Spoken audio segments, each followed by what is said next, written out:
नमस्कार। आकाशवाणी जयपुर अजमेर से प्रस्तुत हैं प्रादेशिक समाचार।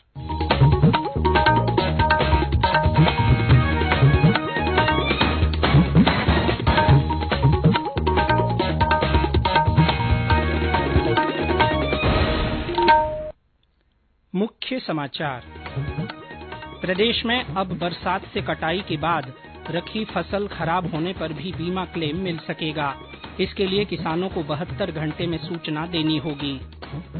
ईद मिलादुन्नबी का पर्व आज देश भर में धार्मिक श्रद्धा और उल्लास के साथ मनाया जा रहा है। पश्चिमी विक्षोभ के कारण अगले 2 दिनों तक पूर्वी राजस्थान में तेज बारिश होने की संभावना। और भारत और दक्षिण अफ्रीका के बीच दूसरा एकदिवसीय क्रिकेट मैच आज रांची में खेला जाएगा। समाचारों के साथ मैं जितेंद्र सिंह पूनिया। और अब समाचार विस्तार से। प्रदेश में अब बरसात से कटाई के बाद रखी फसल खराब होने पर भी बीमा क्लेम मिल सकेगा। इसके लिए किसानों को 72 घंटे में सूचना देनी होगी।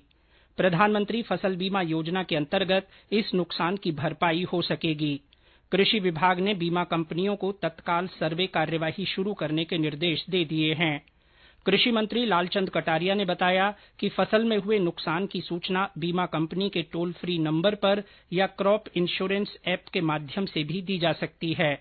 इसके अलावा प्रभावित किसान जिलों में कार्यरत बीमा कंपनी, कृषि कार्यालय या संबंधित बैंक को भी हानि प्रपत्र भेजकर सूचना दे सकते हैं।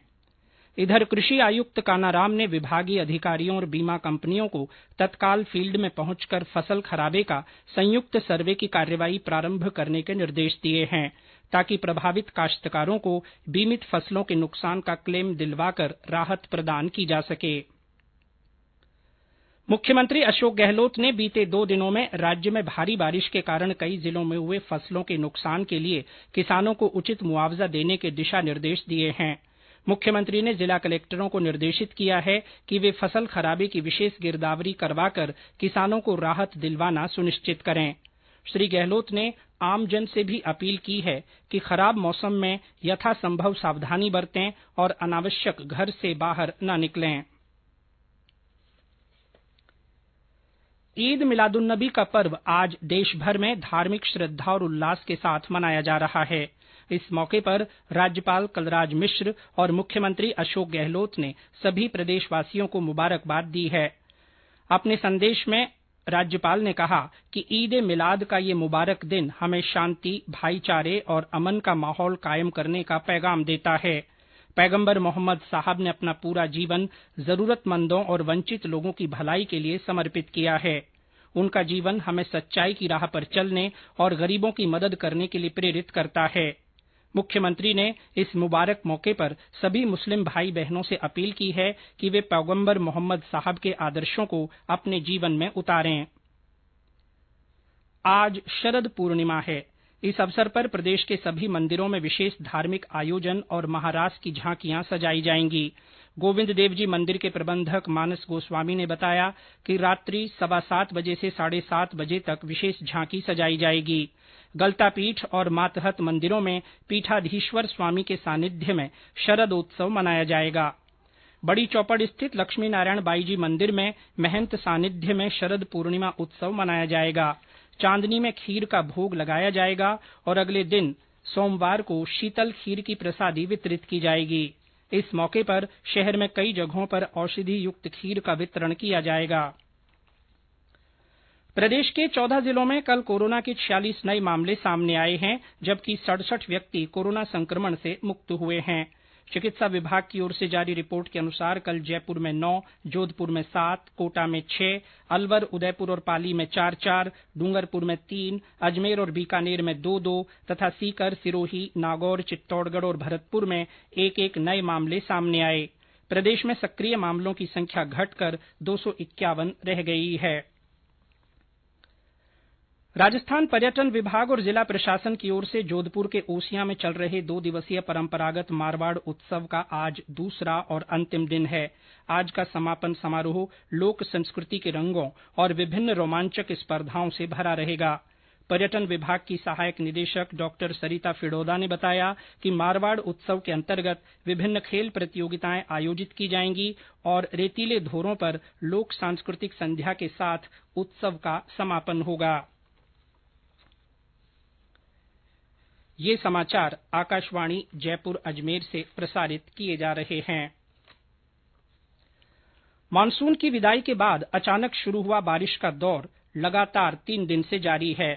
सवाईमाधोपुर में अभी तक रुक कर बारिश हो रही है। लगातार हुई बरसात के बाद बरसाती नालों के कारण जिला मुख्यालय को जोड़ने वाले अनेक मार्ग बाधित हो जाने से यातायात अवरुद्ध हो गया है। भरतपुर में पिछले 24 घंटों से लगातार मूसलाधार बरसात होने से भरतपुर जलमग्न हो गया है। जगह जगह पानी भर गया है तो वहीं खेत भी पानी में पूरी तरह से डूब गए हैं। और ब्यौरा हमारे भरतपुर संवाददाता से।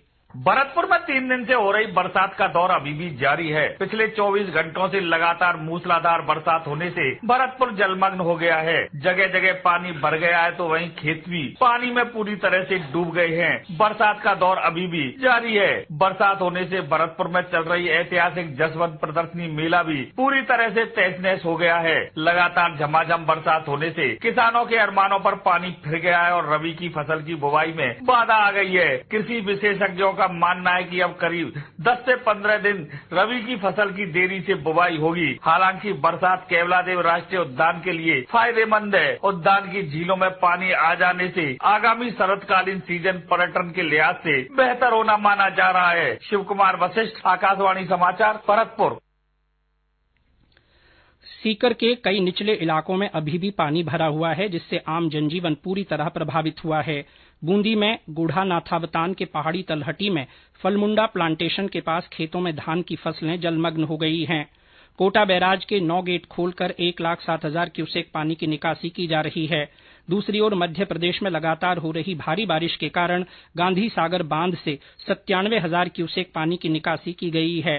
बारां जिले के कोतवाली थाना क्षेत्र के राजीव गांधी बस्ती में एक टीन शेड वाले मकान की दीवार गिरने से एक मकान के नीचे दबने से एक महिला की मौत हो गई और 4 लोग गंभीर रूप से घायल हो गए। अलवर शहर सहित जिले भर में बारिश का दौर लगातार जारी है। बारिश के कारण किसानों की खड़ी फसलों को काफी नुकसान पहुंचा है। इसके लिए भीलवाड़ा भाजपा सांसद सुभाष बहेड़िया ने मुख्यमंत्री को पत्र लिखकर किसानों को मुआवजा दिलाने की मांग की है।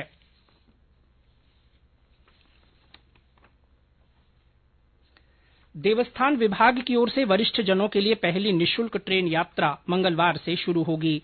जोधपुर से जगन्नाथपुरी के लिए होने वाली इस यात्रा में जोधपुर से 425 बुजुर्ग जाएंगे। वरिष्ठ जन यात्रा के लिए 15 डिब्बों की एक ट्रेन होगी। प्रत्येक डिब्बे में 30 अनुरक्षक देवस्थान विभाग की ओर से नियुक्त किए जाएंगे। मुख्यमंत्री अशोक गहलोत ने कल गांधीनगर रेलवे स्टेशन पर palace on wheels shahi train को हरी झंडी दिखाकर रवाना किया। कोविड-19 महामारी के कारण इस शाही रेल का संचालन करीब 2 वर्षों से बंद रहा।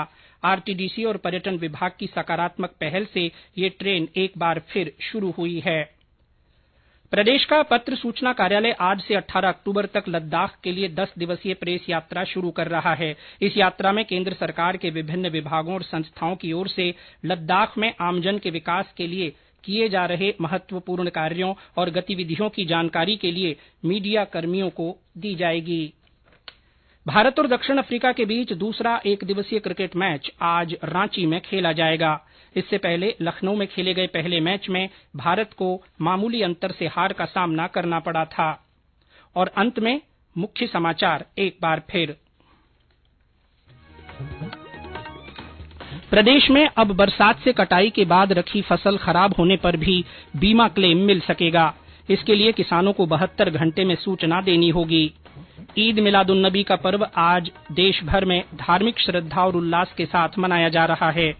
पश्चिमी विक्षोभ के कारण अगले 2 दिनों तक पूर्वी राजस्थान में तेज बारिश होने की संभावना है।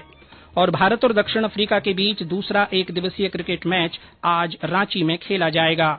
इसी के साथ प्रादेशिक समाचार बुलेटिन समाप्त हुआ। नमस्कार।